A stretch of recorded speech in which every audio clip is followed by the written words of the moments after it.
രക്ഷയില്ല, ഗംഭീര ആ സൗണ്ട്സ്, ആ ഈ സിസ്റ്റത്തിൽ തന്നെ, ഈ സൗണ്ട് സിസ്റ്റം തന്നെ ഏറ്റവും ഗംഭീരമായതുകൊണ്ട് ഒന്നും പറയാനില്ല, ഗംഭീരം. മണിച്ചേട്ടൻ്റെ എൻട്രി ഒന്നും പറയാനില്ല, goosebumps, complete goosebumps. Mohanlal ലാലേട്ടൻ വരുന്നതിനേക്കാൾ ഒരു 2 ഇരട്ടി കൈയടിയായിരുന്നു മണിച്ചേട്ടൻ വന്ന സമയത്ത്. ഗംഭീരം, അടിപൊളി, ഫുള്ളായിരുന്നു, ഫുൾ ഒച്ചപ്പാടും ബഹളമായിരുന്നു കംപ്ലീറ്റ്. റിലീസ് ഡേ പോലെ തന്നെയായിരുന്നു തിയേറ്ററിൽ, അതുപോലത്തെ ആഘോഷവും കാര്യങ്ങളൊക്കെ ആയിരുന്നു, അടിപൊളി. അന്ന് കണ്ടതിനേക്കാൾ ഡബിൾ ഇരട്ടി ഇപ്പം എൻജോയ് ചെയ്യാൻ പറ്റി, അടിപൊളി എക്സ്പീരിയൻസ്. ഇല്ല ഈ തിയേറ്ററിലെ ഡെയിലി ഒന്ന് കാണാറ്, എക്സ്പീരിയൻസ് കിട്ടാൻ വേണ്ടിയിട്ട് തന്നെ ഇപ്പോൾ ഇവിടെ തന്നെ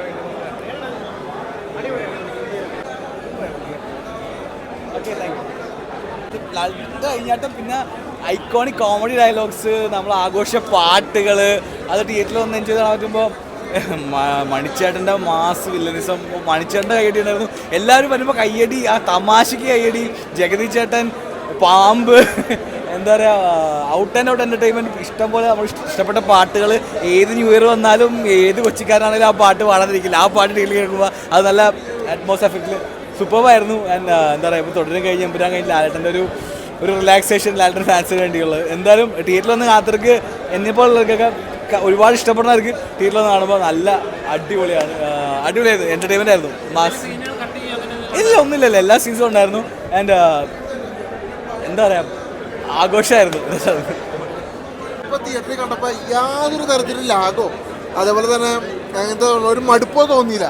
കാരണം അത് ആ പടത്തിൻ്റെ ക്വാളിറ്റിയാണ്. കാരണം കോമഡിക്കൊക്കെ അത്യാവശ്യം ആവശ്യത്തിൽ കൂടുതൽ കോമഡിയും കാര്യങ്ങളും, പിന്നെ അത് മറ്റേ അറ്റ്മോസ് സൗണ്ട് കണ്ടാൽ തോന്നുന്നു. ആ സൗണ്ടിലൊക്കെ കേൾക്കുമ്പോൾ നമുക്ക് ക്ലിയറായിട്ട് നല്ല എഫക്റ്റിൽ കേൾക്കാൻ പറ്റും. പിന്നെ അതേപോലെ തന്നെ ഇതിൻ്റെ 4K ചില സ്ഥലത്തൊക്കെ ബ്ലറായി, എന്നാലും കണ്ടിരിക്കാൻ ഒരു തരി ലാഗോ ഒന്നും ഫീൽ ചെയ്തോളാം. പിന്നെ പ്രത്യേകം എടുത്ത് പറയേണ്ടത് പഴയ മോഹൻലാലിനെ വീണ്ടും കാണാൻ പറ്റും. അപ്പോൾ അതൊക്കെ തന്നെയാണ് മെയിനായിട്ട് ഈ പടത്തിൻ്റെ ഗുണം. ഞാൻ പറഞ്ഞില്ലേ, ഒരു തരി ലാഗോ ഈ സംഭവം എനിക്ക് ഈ പടം കണ്ടിട്ട് ഇപ്പോഴും തോന്നിയുള്ള, എപ്പോഴും തോന്നിയുള്ള. എന്തായാലും കൊള്ളാം. എന്തായാലും ഇത് ആഗ്രഹിക്കുന്നവർക്ക് എന്തായാലും വീണ്ടും വന്ന് കയറി കാണാവുന്ന ഒരു പടമാണ് ചോട്ടാ മുംബൈ. ബെസ്റ്റ് എൻ്റർടൈനേഴ്സാണ്. അപ്പോൾ അതൊക്കെ ആ ഒരു വൈബിലിരുന്ന് കാണാൻ പറ്റണമെന്ന് പറഞ്ഞാൽ അതൊരു ഭാഗ്യം തന്നെയാണ്. അത് നടന്നപ്പോൾ നല്ലൊരു ആശ്വാസം, നല്ലൊരു സന്തോഷം. ആ പാട്ടുകളും മോഹൻലാലിൻ്റെ ആ കോമഡി ആയാലും പിന്നെ ആക്ഷൻ സീൻസും എല്ലാം നല്ലൊരു എക്സ്പീരിയൻസ് ആയിരുന്നു.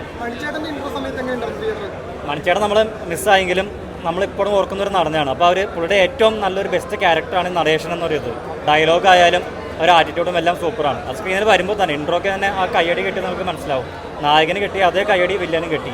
അതാണ് ആ ഒരു പവർഫുൾ ആ ഒരു ക്യാരക്ടറിൻ്റെ ഒരു ഇത്. അത് നല്ലൊരു ഇതായിരുന്നു. നമുക്ക് മണിച്ചേട്ടനെ എന്നും ഓർമ്മിക്കാൻ പറ്റിയ ഒരു സിനിമ കൂടിയാണത്. ഇത് 4K ഈ പടം അത്രയ്ക്ക് ഒരു പഴയ പടമല്ല, അതുകൊണ്ട് തന്നെ റീമാസ്റ്റർ ചെയ്തെങ്കിലും നമുക്ക് അങ്ങനെ ഒരു ക്വാളിറ്റി വ്യത്യാസം തോന്നിയില്ല. അത് അത്രയ്ക്ക് ഒരു ദേവദൂതൻ മൺചത്താടൊക്കെ പഴയൊരു സിനിമയാണ്. ഇത് അത്രയും ഒരു വ്യത്യാസമില്ല. മ്യൂസിക് ആണെങ്കിലും ഒരു അഡീഷണലി അധികമൊന്നും ആഡ് ചെയ്തിട്ടില്ല. സിനിമയിൽ ഉള്ളത് എന്താണോ അതൊക്കെ തന്നെയാണ് ചെയ്തിരിക്കുന്നത്. പക്ഷേ നല്ല ക്വാളിറ്റി ഉണ്ട്. വേറെ എടുത്ത് പറയാൻ പഴയ ഒരു പോരായ്മയായിട്ട് പറയാൻ ഒന്നും തന്നില്ല. സ്ക്രീനിൻ്റെ ക്വാളിറ്റി വൈസിൽ എല്ലാം കൂടെ ഓക്കെ ആയിരുന്നു.